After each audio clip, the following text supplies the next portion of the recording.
Welcome to SI Audiobooks. Please like, share, subscribe and follow for more content. A detailed overview and analysis of Wuthering Heights. Emily Bronte's Wuthering Heights, first published in 1847, is a groundbreaking and unconventional novel that remains one of the most enigmatic works of 19th-century English literature. Set against the untamed and haunting backdrop of the Yorkshire moors, the novel explores themes of passion, revenge, social hierarchy, family dynamics, and the supernatural. Its unique narrative structure, deeply flawed characters, and Gothic elements combine to create a story that challenges moral conventions and continues to captivate readers and critics alike.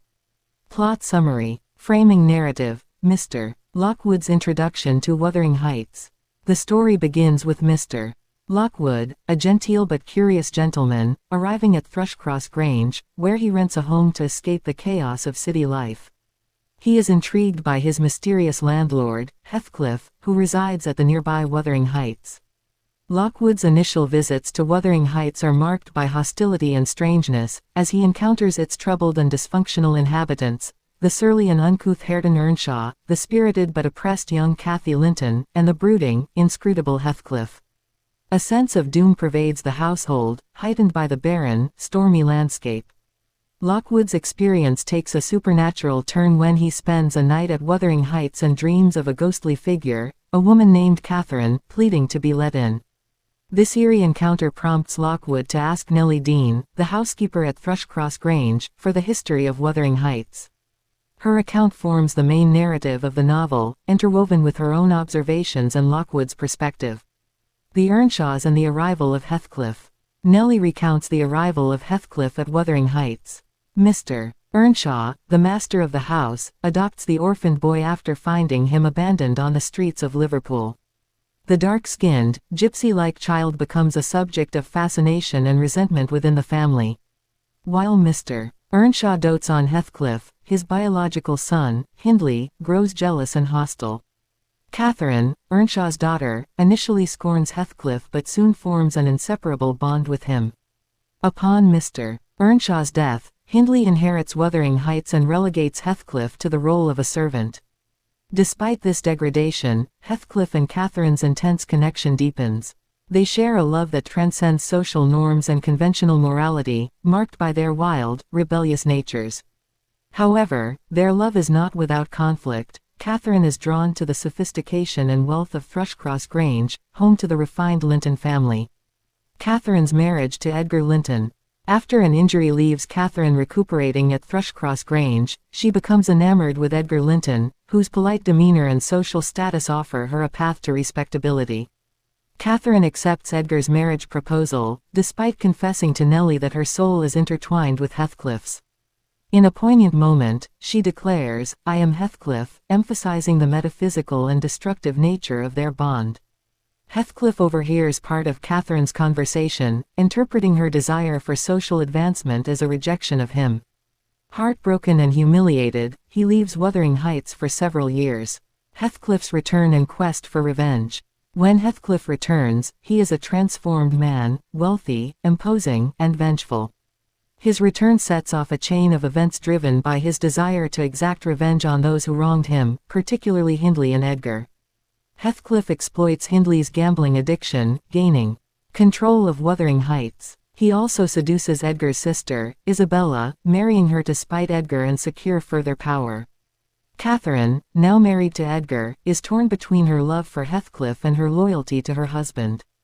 Her emotional turmoil leads to a physical and mental breakdown.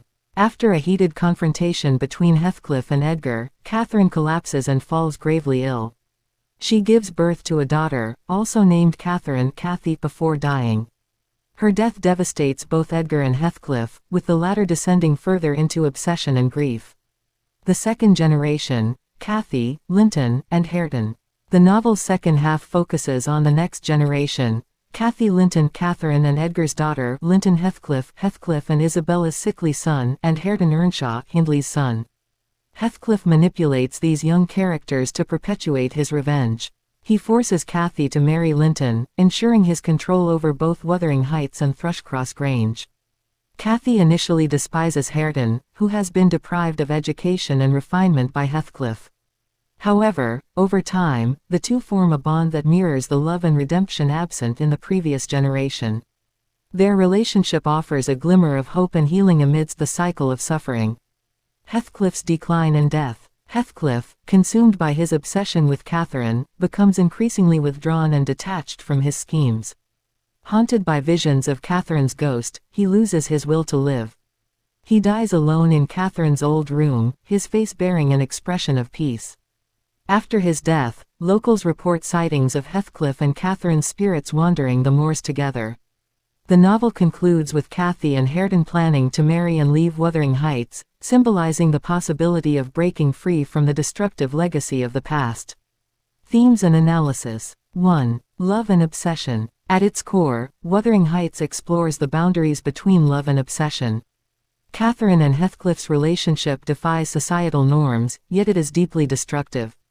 Their love is portrayed as elemental and eternal, yet it brings suffering to everyone around them.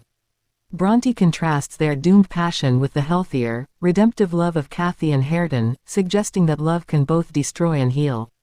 2. Revenge and cycles of violence. Heathcliff's relentless quest for revenge drives much of the novel's plot. His actions perpetuate cycles of abuse and suffering across generations. However, his ultimate failure to find satisfaction in vengeance highlights its futility.